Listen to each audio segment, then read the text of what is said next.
Jaelen Gilkey coming at you from the city that never sleeps, New York, New York. It's a day that Carolina faithful will remember forever. What kind of offensive numbers could he put up in Denver? I'd love to see it. I'm gonna be honest. Give him a full season in Denver. In all reality, it's been 42 days since the Cats went west, but just in a few hours, it's sure to be a packed house. Oh, that's money.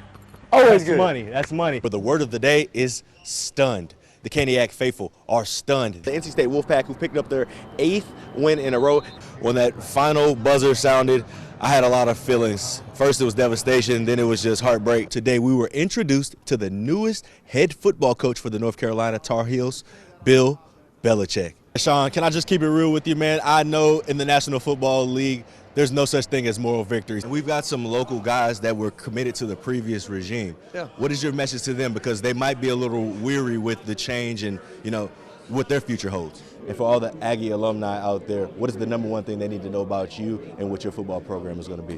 What is it that you want to bring to the locker room and to the guys that kind of change the mentality here? At what point in your life did you ever fathom that you'd be in this position one day? What have you learned so far that's going to help you stick so that you're an everyday guy and a name that is here for years to come? I don't think I had this on my bingo card when the year started. Bill Belichick, the new head football coach here in Chapel Hill. But I'm so thankful I was here for these moments, and I'm so glad we were able to share them together. That's going to do it for your look at sports here at 6. Reporting live from Chapel Hill, I'm Jaelen Gilkey for WFMY News 2. Do you know when you fell in love with football? I mean, I say just growing up, competing with the guys, I definitely feel like that's always something I cherish. Just the day-to-day process of it, really. I played basketball, football, also ran track, but I definitely say football stuck just from the competing aspect and then the physicality aspect. Like, I played safety and I played quarterback, so I mean, I just love making plays, always hearing my name on the intercom. So I feel like that's definitely, when I started having success with it, started continually making plays, that's when I fell in love with football. And from a very early age, it was clear Bryce wasn't going to be your average football player. But I think when I really saw this, when he was 9 years old and he came up to me after one of the practices and he said, "Dad, I want to play quarterback," because prior Bryce was playing running back.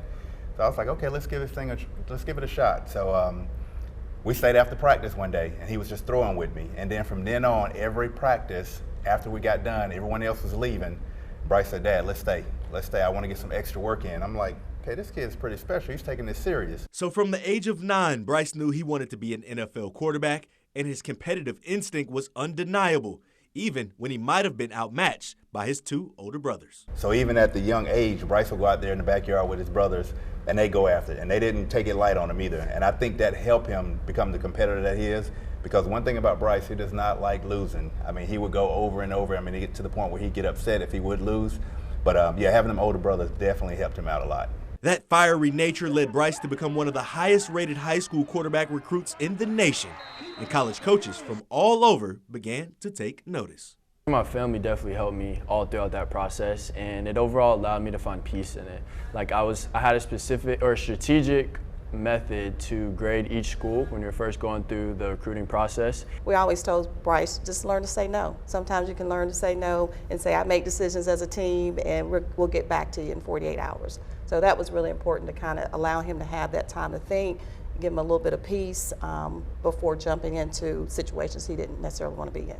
However, there was only one place that Bryce knew was right for him from the very first time he stepped on campus. Yeah, I say at first, we definitely took in consideration the distance. Another reason I feel like the offensive coordinator, we just had a really good relationship, and I felt like I could trust him on and off the field, which is something I want in an offense coordinator because I'm going to be with him really every day, and he's going to be helping me develop and reach the goals I want to be at. Definitely the location. As a mom, I'm picking up a thing. I'd like to be able to, go and see about Bryce if he needs us, so that was a plus for us.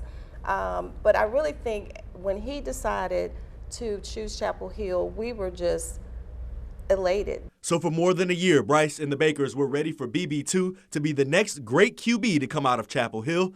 That is, until just over 2 weeks ago, as Mack Brown announced he'd no longer be the coach for the Tar Heels. It was a shocker. It was because of the reputation of Mack Brown and just what he brought to the program. You start hearing rumors that Mack Brown's not going to be there, and we're like, yeah, no, he's going to be there.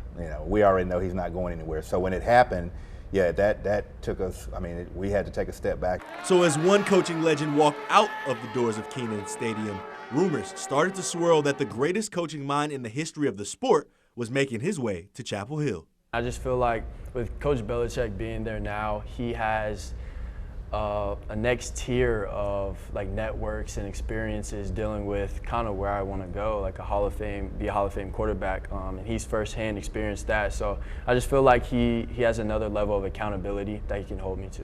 What was it like when you got that phone call?